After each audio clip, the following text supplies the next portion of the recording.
Hi hello నమస్తే welcome to my channel. By channel కొత్తగా చూస్తున్నట్లయితే ముందుగా సబ్స్క్రైబ్ చేసుకోండి. అలాగే నేను చెప్పే వీడియోలు వస్తే మాత్రం అందరికీ షేర్ చేయండి. అయితే ఈరోజు మన టాపిక్ వచ్చేసి మనం మీర్జాపూర్ సీజన్ 3 రివ్యూ అయితే చెప్పబోతున్నాను భయ. నిజానికి ఆల్రెడీ నేను నా ఛానల్లో 4 ఎపిసోడ్లు రివ్యూ అయితే పెట్టాను. 4 ఎపిసోడ్ల రివ్యూ ఏందిరా అని మీరు అనుకోవచ్చు. నాకు తెలిసినంత వరకు మున్నాబాయ్ లేడు అనే లోటు అసలు మీర్జాపూర్లో బాగా తెలుస్తుంది భయ. ఎందుకు అంటే అసలు మొత్తానికి సీజన్ మొత్తం అసలు 10 ఎపిసోడ్లు ఉన్నాయి. ఆ 10 ఎపిసోడ్లలో ఏందో పోతూ ఉంటుంది, కానీ అసలు ఎక్కడ ఏది మొదలు ఎక్కడ ఏది కొన ఏది అర్థం కాదు.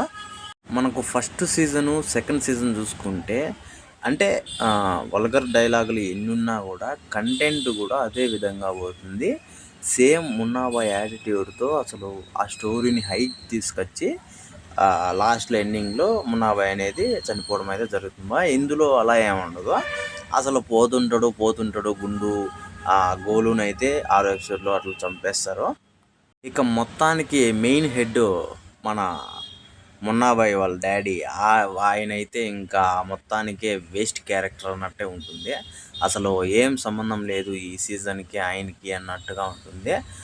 6వ ఎపిసోడ్ అప్పుడేమో మనోడు ఒక నిర్ణయం అయితే తీసుకోవడం అయితే జరుగుతుంది. అంతవరకు మనోడు కోమాలో ఉండడము, ఆ తర్వాత లేచి ఏదో ఉండడము అనుసులు చూపించడం అయితే జరుగుతుంది. ఇంకా మున్నా వాళ్ళ భార్య గురించి అయితే మాట్లాడుకున్నాము. రాష్ట్రానికి సీఎం అన్నట్టుగా చూపిస్తారు. అయితే మొత్తానికి ఆమె ఏదో చేసుకుంటా పోతుంది, కానీ ఆమెకి అసలు ఏం క్యారెక్టర్ సంబంధం లేనట్టుగా అన్నట్లు చూపిస్తారు భయ్య. అది ఇంకా నాకు అర్థమే కాలేదు. ఇంకా మన మెయిన్ హీరో మన గుండు క్యారెక్టర్ గురించి అయితే వచ్చేద్దామా.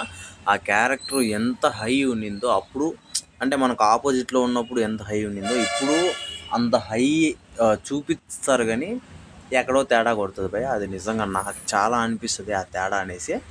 ఇంకా ఖచ్చితంగా అందరికీ అలానే అనిపిస్తుంది నేనైతే అనుకుంటున్నాను భయ్య. ఎందుకంటే సీజన్ చూసిన ప్రతి ఒక్కరికి ఇదే ఫీలింగ్. అయితే ఇందులో అడల్ట్గా ఏమంతగా లేదు, కానీ డైలాగులు కానీ చాలా నార్మల్గా ఉన్నాయి. పోయిన సీజన్లతో పోల్చుకుంటే అసలు దీంట్లో 1% అలాంటి సీన్లు కానీ అలాంటి ఇవి కానీ ఉన్నాయి. కానీ మొత్తం 10 ఎపిసోడ్లు చూస్తే నిజంగా మనకి తలనొప్పి తప్ప ఇంకేం రాదు. కాకపోతే ఎండింగ్ మాత్రం లాస్ట్ ఎపిసోడ్ మాత్రం హైలైట్గా ఉంటుంది. అది మిస్ అయితే మాత్రం మనము ఇంకో సీజన్ ఉంది అని చూపిస్తాడు, కానీ అది మిస్ అయితే మనం అసలు మొత్తానికే ఇంకా సీజన్ చూడాల్సిన అవసరం లేదు. అయితే ఒకవేళ మీరు ఇప్పుడే చూసినట్లయితే కింద కామెంట్లో తెలియజేయండి ఎలా ఉందో.